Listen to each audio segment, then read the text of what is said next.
Hello and welcome back to Genesis Designs and Modelcraft, and welcome to episode 1 of more modelling for beginners, featuring the Airfix 1/48 North American P-51 Mustang. So, more modelling for beginners. So I got this kit from Vince at modelsforsale.com here in the UK, and the reason I chose it and the reason I bought it was twofold. One was the interesting colour scheme and the other was the price. I have mentioned this on the previous videos, I know, but everybody, you're in luck because Vince has actually got some more up and they are still at the same price. I don't know if that will be legible actually on the video, but there are 9 right now of this boxing in stock at $19.99.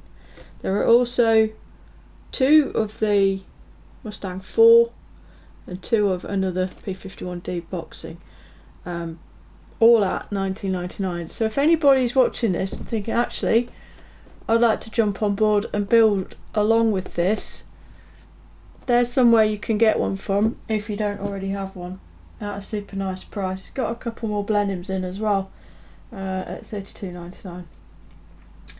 Alright then, so modelling for beginners. I am going to start this whole series and indeed this video with a massive caveat on what on earth I mean by modelling for beginners. Arguably, a full-on beginner wouldn't even be attempting a kit of this nature, you would imagine, I don't know. The initial series was based on the Airfix Mosquito PR16, and here he is. Whoops. Butterfingers. Really lovely model, really pleased with it, pleased how it came out. It was a nice build all told. So I'm going to start out by explaining what I mean by beginners and how I'm attacking it. And because the way I attacked the previous series was essentially I delved into very great detail in many places in the video about procedures and tips and hints and things which I perceive to be quite simple aspects of model building, not being a beginner and all. So it's not really aimed at a beginner from the point of view of telling a person how to snip a part off a sprue. It's more a very detailed look and me trying not to overlook the basics that people may not actually know yet. Okay, that's what I mean by modelling for beginners. I'm also going to keep the build simple and keep the finish simple. I will include some weathering this time and a few more techniques with the old airbrush. And obviously we've got natural metal here, we've got silver painted underneath the wings, we've got all sorts of camo ID stripes, the lot. I was toying with, I'm not going to lie, I was toying with using some foil as well, but I think I'll stay away from that for this one. And I'm going to add a little aftermarket because we had a basic build, didn't we, with the Mosquito. So here are the bits I've got. Here's the kit all ready to go. You've got the review on the channel. If you've not seen that yet, go and have a gander if you want to. So the extras will be simply these 2 things. Now I picked these up from Hannant's. I don't have a trade account with Hannant's or any kind of links to them whatsoever, but I get things like this from Hannant's because it's easy, because Hannant's have all the things, don't they? So what have we got here? We've got Edward Space instrument panel decals, pre-coloured bumpy decals. We'll have a look at them in a second. These were, let me find it, £9.20 for that there. And I've got brass in wheels, which were £5.30. There's the invoice. That's what they cost. So we've spent an extra nearly £15 on our £20 kit, but that's the nature of the beast when you start doing aftermarket. Let's have a quick look at these then. I haven't actually used the Edward Space 3D decals yet before. I'm not a big fan, I'm not going to lie. You know me, I'm honest. I'm not a big fan of these so-called three-dimensional decals.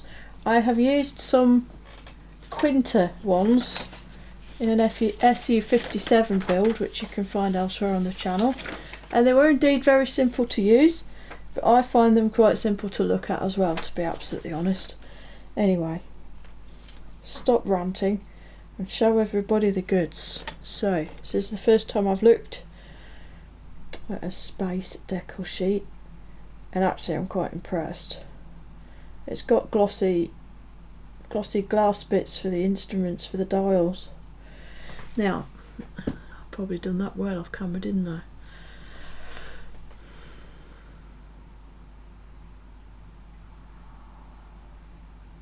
There, glossy dials, and you can see there's just some relief on those parts. Now I think with something like this, a World War II aircraft, it's probably a little bit more applicable, for want of a better way of putting it. With a jet fighter, with all the dials and knobs and things, especially on the consoles, I'm not convinced this is a great way of representing them, because it's not all that sharp. But that said, these are pretty good. If I come back up close again, just look at these knobs and these rotary switches here. Can we focus, please? There we go. They're actually really good, quite sharply moulded, and obviously it's pre-coloured. So that's the decals, and you also get a little bit of photo etch, so we've got a bit of both here. This tiny little photo etch fret, which just contains harnesses, which are pre-coloured. These are the leather pieces, a couple of handles, a couple of latches, and this I think folds up to be the if memory serves, it folds up to be the compass pedestal, I think. It's a delightful little photo etch set, and here's the instructions. So obviously we'll look at this more when we put it together.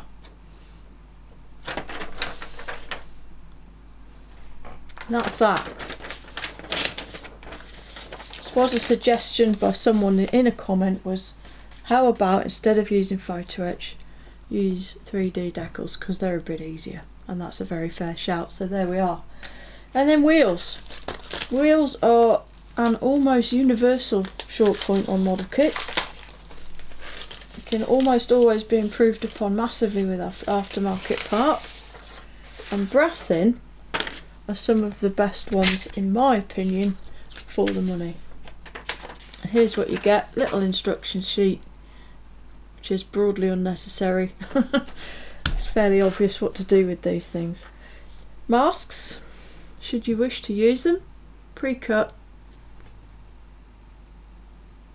as you can see there, so you can go either way. You can paint the tyre and then mask the hub, or vice versa.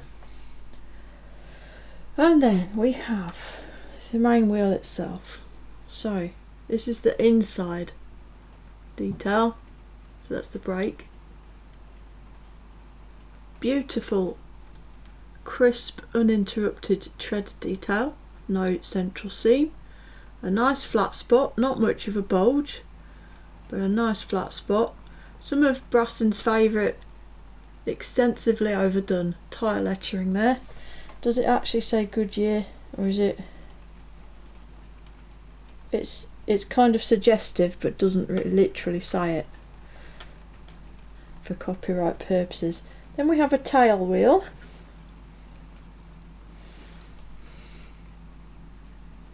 Again, beautifully moulded, and again with beautiful tread. And then here, these are not dustbin lids, whatever you might think. These are actually the wheel hub inserts for the front part of the wheel, and they're designed so that you carefully slice these segments out from behind, and in doing so open up the slots. Now on top of that, for your princely sum of £5, you actually get a completely new resin moulded tail wheel strut. get there in the end. It's moulded in white resin. I suspect maybe it's a slightly stronger type of resin, perhaps, I don't know. But there you go. Very nicely detailed. And the big bonus here, obviously, when you fit the tail wheel, it'll look a lot more separate than a moulded in one, because it is. So there you go, that's that. So the plan overall then is to utilise those little bits of aftermarket I've just shown you. I will also utilise the kit decal sheet to do the box art aircraft, which is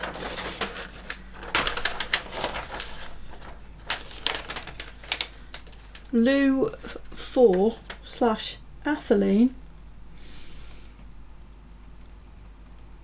flown by Thomas, I'll use his rank, my apologies, flown by Colonel Thomas Jonathan Jackson Christian Jr. from Bottisham in 1944. I'm going to do this because it's just such an interesting scheme, and it only came to light after I'd started looking at it that this is actually one of the famous and much argued about blue Mustangs. So somebody already asked me, am I going to do it blue or green? And the answer is I'm going to do it blue, because that's how it looks to me in the pictures, and we'll talk more about that when we get to the painting phase. But that's the plan. So this kit, with that little bit of modest aftermarket that we've just looked at in that scheme, and I will, throughout the build and painting and finishing process, talk and show in as much detail as I possibly can all of the methods and tips and hints and tricks that I employ throughout the build to help the less experienced modeller to produce the best possible result from this very sensibly priced kit. If anyone wishes to follow along with this kit or another, please do, and let me know how you get on as you're doing it.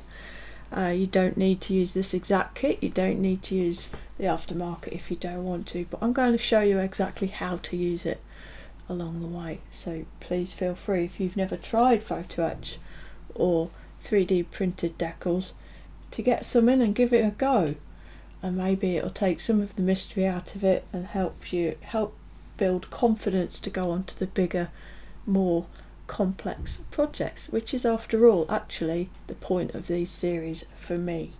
Okay, there we go then. A very quick, short, snappy introduction to what will not be a quick or short series. I expect it will be many episodes and take several months to fully be completed. I really hope some of you jump aboard for the journey, and I look forward to speaking and comparing notes with those of you that do, as I did throughout the Mosquito build, and I look forward to actually starting to cut the plastic and talk this build through with you all. So that's it for now. Thank you very much for watching. Thanks for all your support, and with all of that said, I think it only remains for me to say, until next time, look after yourselves, look after each other, and Genesis out.